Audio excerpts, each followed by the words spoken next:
8 वर्षांपूर्वी कोल्हापूर महानगरपालिकेनं रंकाळ्याच्या सौंदर्यासाठी राजहंस आणले. मात्र बोटिंग सुरू झाल्यानंतर त्यांच्या सुरक्षिततेची जबाबदारी मात्र झटकली. त्यावेळी विजय साळोखे, आनंद आठवले, महम्मद शिकलगार, भारत सुतार आणि धनाजी लिंगम या जागरूक नागरिकांनी पुढाकार घेतला. धोबीघाट परिसरात राजहंसांना सुरक्षित ठिकाणी सोडून स्वखर्चानं ते त्यांची देखभाल करतायत. राजहंसांची संख्या वाढावी म्हणून मुंबईहून 5 मादी राजहंस आणण्यात आले. एकेकाळी रंकाळ्यात 39 राजहंस विहार करत होते. मात्र आज 12 राजहंस प्रदूषणामुळे मृत्युमुखी पडल्याचं पक्षीप्रेमी विजय साळोखे सांगतायत. काय अचानक 8 वर्षे झाली कधी असा प्रकार घडलेला नाही. या 8 वर्षात आम्ही तिची पैदास जवळजवळ 39 केली.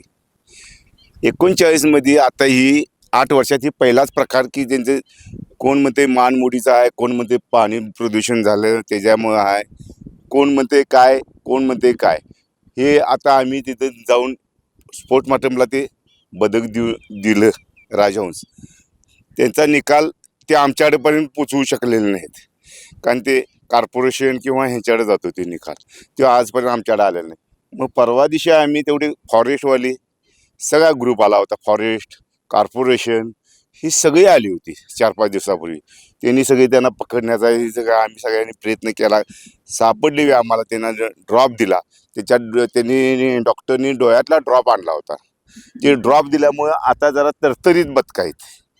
आता 3 कॉलनी हे केलेले आहेत, सेपरेट ठेवलेलं आहे त्यांना औषध पिणे, त्यांना खाणं पिणं सगळं ते व्हाईट आर्मीचं हॉल आहे त्या हॉलमध्ये ठेवलेलं आहे त्यांना तिघांना. कोल्हापूर महानगरपालिकेनं रंकाळ्याकडे जातीनं लक्ष द्यावं अशी मागणी साळोखे यांनी केली आहे.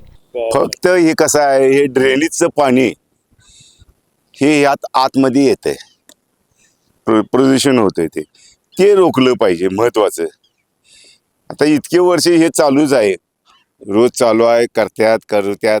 रंकाळ्याच्या एका बाजूला लाईट लावले जातात तर दुसऱ्या बाजूला अंधारात मद्यपान यासह अनेक गैरप्रकार सुरू असल्याचा आरोपही त्यांनी केला. मग त्यानंतर आज सगळ्यात केंदा एवढं झालेलं नाही. फक्त मला काय म्हणायचं आहे, तिकडंच तुम्ही हे करतायसा, लाईटी बिटी हे करतायसा, इथं वसाड म्हणजे इकडं काहीच केलेलं नाही तिने. ही बाजू जी आहे इकडं काय बोला नाही, दारू काय पितात, काय माणसं रात्रीची लेडीज घेऊन येतात, हे सगळं प्रकार चालू आहे. आणि इकडे लाईटी आम्ही लावा म्हटलं. आता मी इथे कॅमेरा लावलेला आहे, समोरच आहे बघा डांबावर कॅमेरा.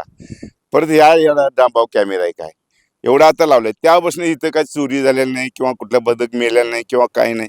हे सगळं प्रकार आहे. कारण आम्ही काय म्हणतो, इथं लाईटी का लावत नाही सर तुम्ही? इथं वास्तविक लाईटी करून स्पॉट करा. एवढा मोठा चांगला देखणा स्पॉट आहे इथं काहीतरी हे करावं. साईडनं कंपाऊंड जरासं इथनं केलं ते बदकं बी सेफमध्ये राहतील, जेणेकरून त्यांना जीविताला काय धोका होणार नाही. एवढंच मला वाटतंय प्रशासनाने हे करावं.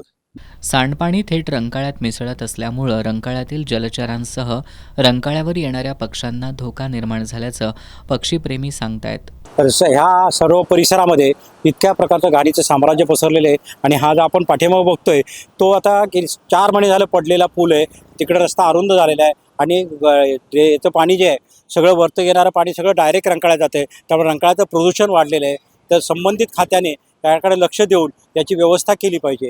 हे जे रंकाळ्याला सगळीकडनं ड्रेन वॉटर, जे गटाराचं वॉटर किंवा याचं संडाचं जे आहे ते पाईपलाईन त्या रंकाळ्याच्या पाण्याला प्रदूषित करते.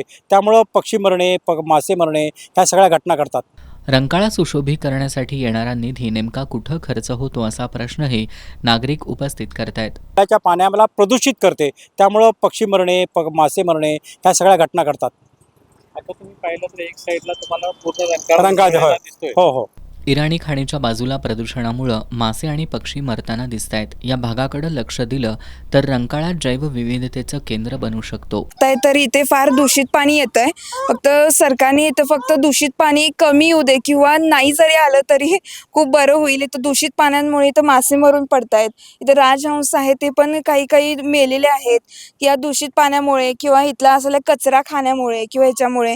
तर इथले एक कचऱ्याची आणि एक दूषित पाण्याची जरी सोय व्यवस्थित केली तरी सुद्धा इथे खूप चांगलं होईल. आणि इकडे फार दुर्लक्ष झालेलं आहे. तुम्ही बघितलं तर इथं म्हणतात की इथं ओसाड पडलेलं आहे सगळं, तर इथं ओसाड नाही, इथं वाईल्ड लाईफ आहे. आणि लोकांनी इथं येऊन त्याची मजा घ्यावी किंवा मग ह्या सुंदर प्राण्यांकडे बघून किंवा त्यांचा आनंद घ्यावा असं माझं तरी मत आहे. कोल्हापुरात जे घडतं ते संपूर्ण महाराष्ट्रासाठी दिशादर्शक असतं. त्यामुळे रंकाळ्याची जबाबदारी कोल्हापूरकरांनी घ्यावी अशी भावना पर्यटक व्यक्त करतायत. दीड वर्ष झाले बघतोय रंकाळ्याला मी बऱ्याचपैकी म्हणजे फेऱ्या मारल्या आहेत संध्याकाळच्या टाईमला. माझ्या बॅकसाईडला जे बघतोय तिथं रहदारी भरपूर आहे आणि हा रंकाळा तलाव जो आहे हा शहराच्या मध्यभागी आहे. जर शहराच्या मध्यभागी जर वाईल्ड लाईफ जर टिकत असेल तर हे शहराचं सौंदर्य वाढवते. मला असं वाटते की महानगरपालिकेने जरा याच्याकडे लक्ष देणे गरजेचं आहे, कारण की ओढ्यामध्ये दूषित पाणी येते, कचरा व्यवस्थापन नाही आहे, लोक येऊन कचरा इथं टाकतायत. तर याच्याकडे लोकांनी पण म्हणतात ना, कोल्हापूरचे लोक खूप काय म्हणतात त्याला, सुज्ञ असतात. तर माझं कोल्हापूरवासियांना असं म्हणणं आहे की तुम्ही जे पेरतात ते पूर्ण महाराष्ट्रामध्ये पेरल्या जाते. जर ती सुरुवात इथून होत असेल तर योग्यच आहे.